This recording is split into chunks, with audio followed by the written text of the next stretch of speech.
In the beginning, the moon was very bright and shiny. Every night, children would look up at the moon and wave hello.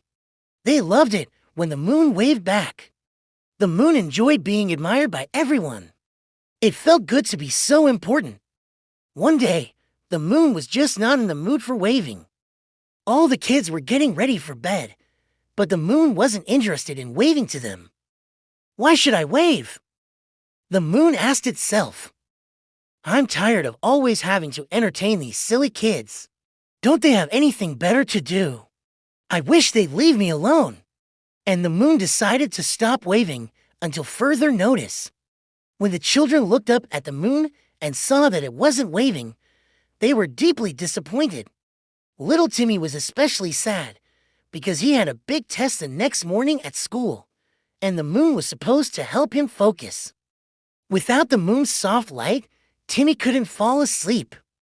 All the other children struggled to sleep, too. Suddenly, an idea struck Timmy. He grabbed his teddy bear, Professor Astro, and set off on an interstellar adventure to find the moon and ask it to start waving again. Of course, this was easier said than done. So many stars, so many planets, so much space. Where could the moon be hiding? Timmy flew past Jupiter, which was having a huge party. Its enormous red spot was pulsing to the beat of some funky space music. The planet's colossal size made it look like a dancing giant. Further ahead, Timmy spotted the Pleiades star cluster. 7 sisters were shining brightly and waving to everyone who passed by. But they were so tiny that Timmy couldn't approach them. Then Timmy noticed something else. There was a beautiful planet in the distance with soft light shining from its surface. Could this be the moon?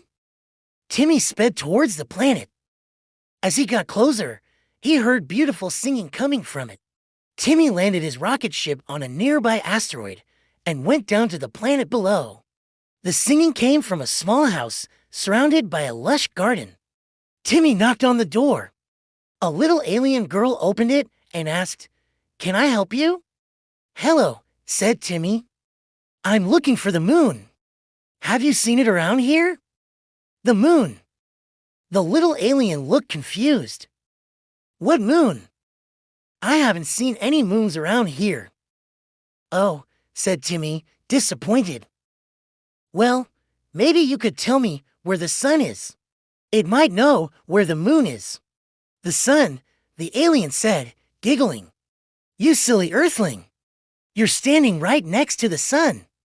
Look behind you." As Timmy turned around, he gasped. The sun was right there. And sitting beside it, looking very cozy, was the moon. It was wrapped in a warm blanket, sipping hot chocolate from a mug. Seeing the moon like this made Timmy feel even worse about how rude it had been.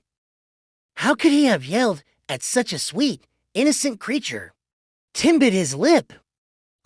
Excuse me," he said. "Are you the moon?" "Yes," said the moon. "Would you like to sit with me for a while? We could drink hot chocolate and catch up on all the latest gossip. Actually, I was hoping you could come back with me to Earth. Everyone misses you, and they want you to start waving again." The moon seemed confused. "Waving? What are you talking about?" "I don't know how to wave." Timmy was taken aback. "You don't know how to wave? But you always known how to wave. You used to love it." "I don't know what you're talking about," the moon said, looking away. "All I know is that I like living here. The sun is such a dear friend. We have tea parties every day, and we tell each other stories. You can join us if you like." And with that, the moon looked away again, pretending to be busy with something else. Something didn't make sense here. Why did the moon pretend not to know Timmy or any of the other kids? Why did it suddenly hate waving goodbye? And why did it act like it had never lived on Earth? Don't get me wrong, Timmy said, "I really enjoy hanging out with you and the sun. But you really have to go back to Earth. Everyone misses you." The kids need your light to sleep. I need your light to sleep. Everyone does. The moon shook its head. No, I don't think I can do that. I'm sorry. The moon looked very sad now. Was it sick or something? Did it need help? This wasn't how Timmy imagined that this visit would go, but he wasn't giving up. He sat next to the moon and started telling it funny jokes. At first, the moon didn't laugh. It just kept looking away sadly. But after a few minutes, the moon cracked a smile and then burst into laughter.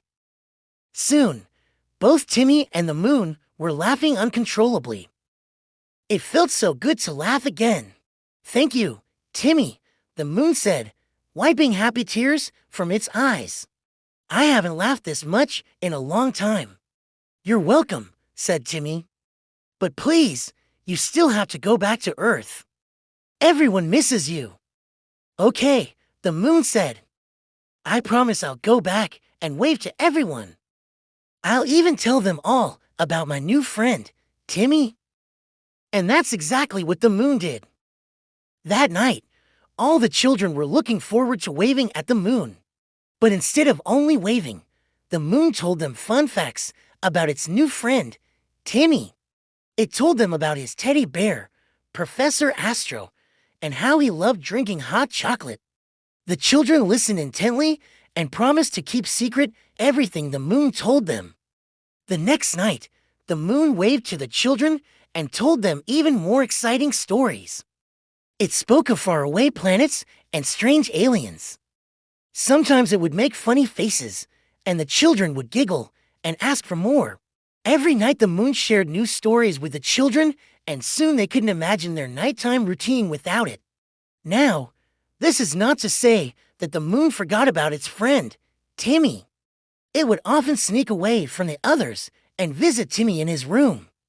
Sitting next to Timmy's bed, the moon would watch over him while he slept, making sure that he had sweet dreams. In return, Timmy would leave little gifts for the moon.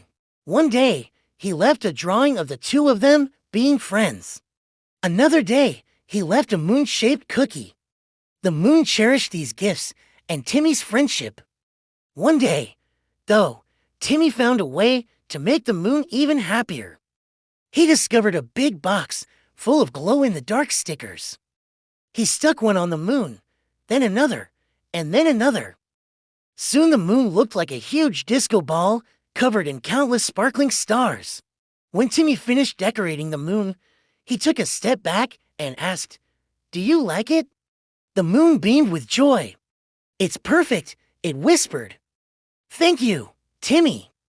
From that day on, the moon never wanted to leave Timmy again. It spent all its time playing with him and listening to his stories. Every night, before it waved to the children, it would sneak into Timmy's room and give his teddy bear, Professor Astro, a shiny sticker. Professor Astro loved collecting the stickers. He would arrange them in rows, making sure that each sticker was perfectly centered. So that's how the moon found happiness again.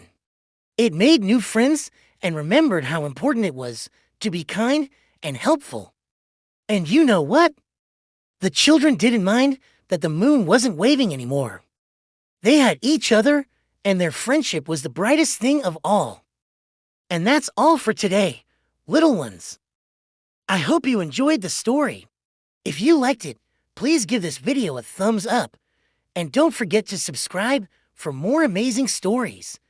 Now close your eyes, little ones, and sweet dreams.